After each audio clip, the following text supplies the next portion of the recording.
Good evening, everyone. Welcome and thank you so much for being here today.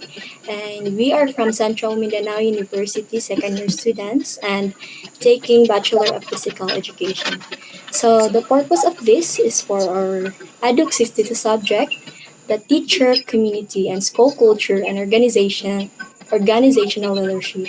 So we are going to have a sessions coming from different states, university colleges, students to tackle about positive school culture. So I'm Claire Rabs Vigalandes and I'll be hosting today's meeting and we'll get started in just a moment, but feel free to mute your mic when you're not speaking to help things run smoothly. So if you have any questions during the session, feel free to drop in then or chat or jumps in when there's a pause and that's it. So all right, let's get started. Let's start in our first facilitator, Miss Jenya and Cabo. Thank you, Mr. Robs, Galendas. Wait lang po. So, wait, everyone. So, good evening, everyone. And once again, thank you, Miss Galendas, for a warm welcome. So, hello, guys. Especially sa atong mga bisita gikan sa mga laing university and colleges. Welcome, guys. We are truly honored and excited to have you all here tonight for this special session that's all about connection, reflection, and action. What, make, what makes this evening even more meaningful is the presence of students from the diverse range of colleges and universities. Your unique stories, insights, and experiences enrich our shared conversation, and we can't wait to hear your voices as we explore the theme of school culture and mental health. So, let's take a moment to recognize the heart of this event. Sorry, our audience. Hello, guys. Our audience, we're joining tonight by student leaders, organization members, mental health advocates, and passionate learners who believe in creating change. Whether you're here to share, to learn, or simply to listen, we are really glad you're here. Here, it makes this session more meaningful. So, our session tonight is designed to help us better understand how school culture shapes our mental health, and more importantly, how we, as a student, can actively contribute to create a safer, more inclusive, and more supportive learning environment.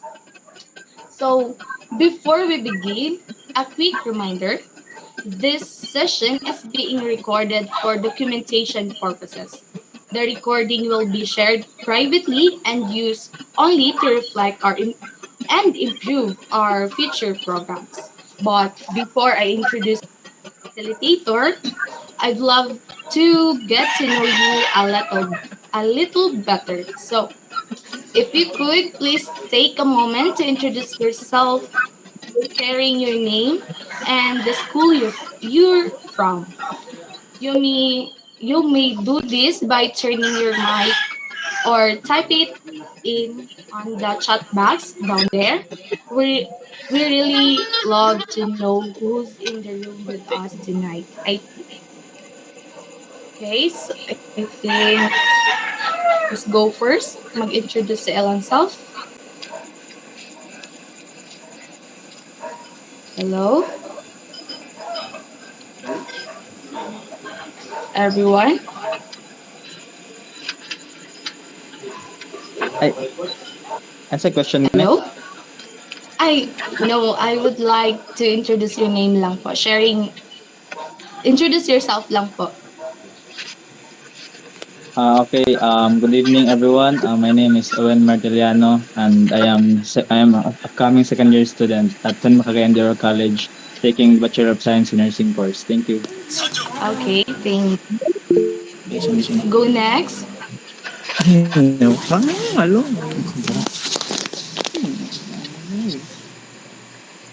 Okay. Hello, good day everyone.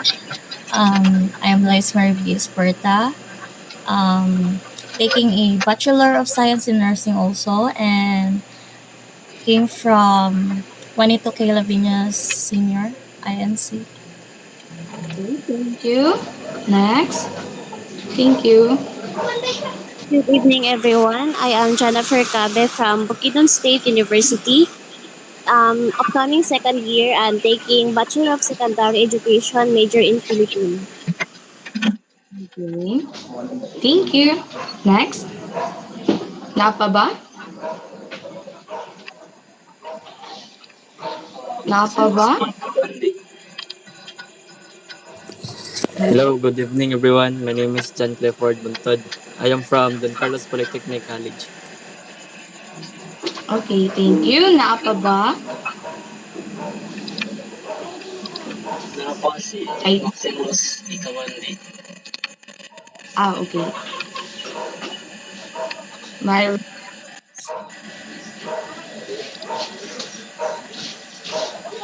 hello?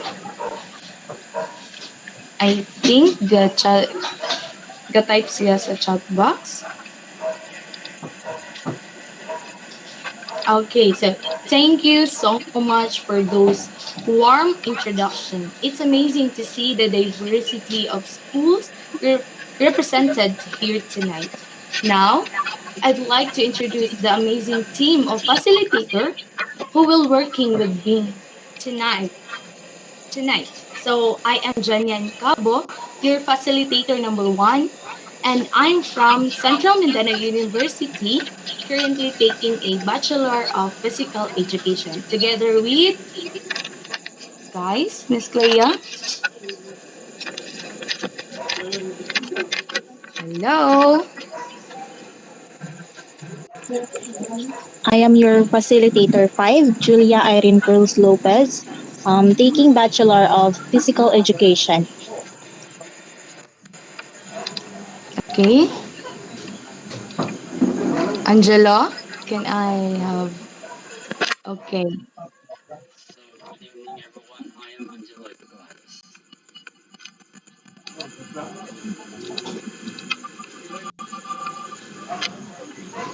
Ang iban? So, hello Okay. everyone.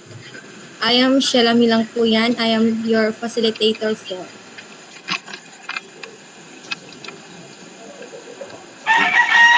The last one, Miss Clea.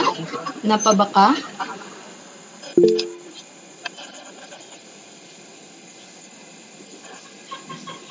Okay.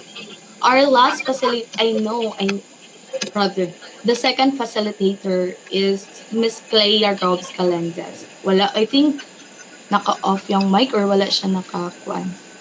Okay. Siya tong facilitator 2, which is siya ang mag-discuss about school culture and a positive school culture. So, now, we're not just here as a facilitator, but as a fellow student who cared deeply about building mentally healthy and inclusive learning space. Now, to help us start building connection with one another, let's dive into a light but sorry, meaningful icebreaker called Three Words About My School. So, here how it works. Think about think of three words that best describe your school experiences. So, when you share, please also say your name and school you're representing if you haven't done so yet. You can speak out loud or type it in a chat, and if you want, feel free to give a short explanation about why you choose those words. So okay, to start us off, I'll go first. So, I am Janyan Cabo and I'm from Central Mindanao University. And the three words that best describe my school experience are positive, challenging, and collaborative. These three words reflect how my school creates a strong sense of community where everyone feels included and supported. It constantly challenges us to improve both academic and personally, helping us helping us step out of our comfort zones. And most importantly, it values collaboration, encourages students, teachers, and organizations to work together and support one another. So, it's your turn, guys. Kung sa inyong mga three words na ma-describe inyong mga school experience. So, guys, I think naana mo yung mga idea and mga three words na mga pa-describe sa inyong mga school experience. Okay, sorry. Okay. Okay. Okay. Me, First is caring, challenging, collaborative. First is why caring. As a nursing student, education emphasizes empathy and compassion both in classroom discussion and clinical practice. The supported environment and then as in community also. Second is challenging. Why is it? Third, rigorous coursework and hands-on clinical practice experience push students to grow and development critical thinking skills. Third is collaborative. Sorry. Collaborative is a key of nursing. We often works in teams during simulation and group project. Like, kanang bitang, for example, katong nami feeding program. So, grabe gid ang teamwork bitaw na among na-feel as a nursing student nga makita ang mga gipang feed na mo na people nga happy sila, inana.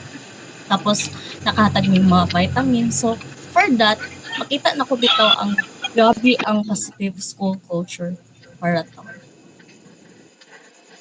So thank you, Miss Louise Marie. Grabe, it's amazing experience, good, no?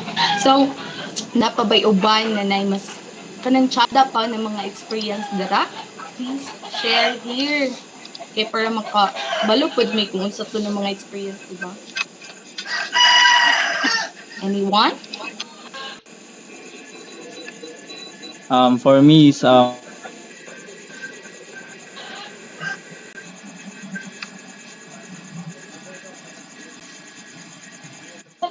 I think naputol. Kinsa to? Sir Owen?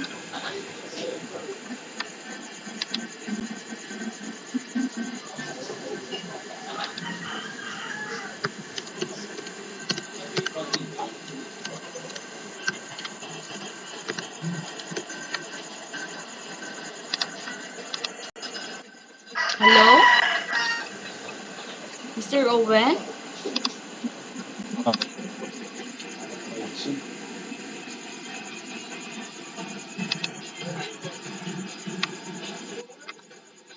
Hello, guys? Kinsa po'y ga-share? I think nag-share si Mr. Owen, pero wala na akong nadunggan. sorry po kay ang signal lag ulan-ulan nung god. Okay, sorry. Yeah. Agora po. So, Go. ang ano ako is supportive because teachers and staff create a welcoming and encouraging environment because our teachers here is welcoming as ang ilaging gina validate ang among feelings and also kanang mugreet sila sa mo dili lang student ang mugreet but also sila pod. And then challenging siya because ang among course gud is dili siya ingon nga anak kasayon but thankfully support sila sa mo and dili may nila gina pressure. And also lastly is inclusive because ang tanang student there is gina feel valued nila and regardless sa background sa student is ilag yung gina treat ang students as balance good is kanang ano good. Kung sila lang gina treat sa isa is mapud sa tanan. Thank you. Okay, thank you, Mr. Owen. Grabe, connected. Ang imong experience is connected sa ato ang topic karon which is in positive culture. Okay, anyone? Napa ba? Gusto mag-share sa ilang mga experience?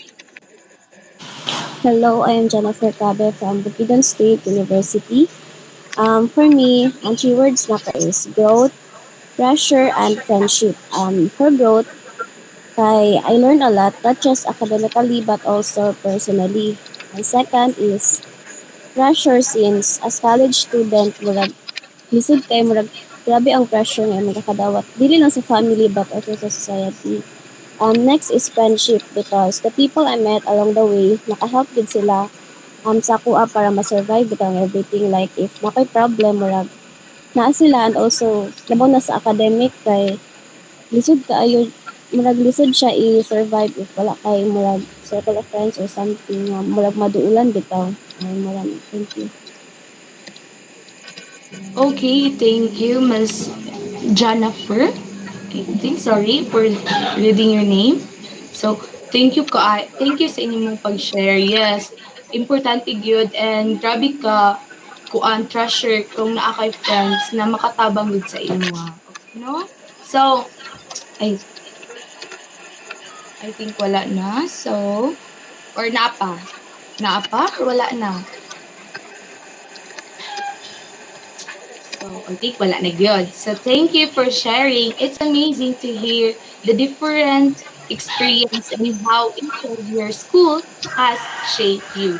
Thank you so much for your openness and honesty. It's already clear that even with our different backgrounds, we share common goals and hopes.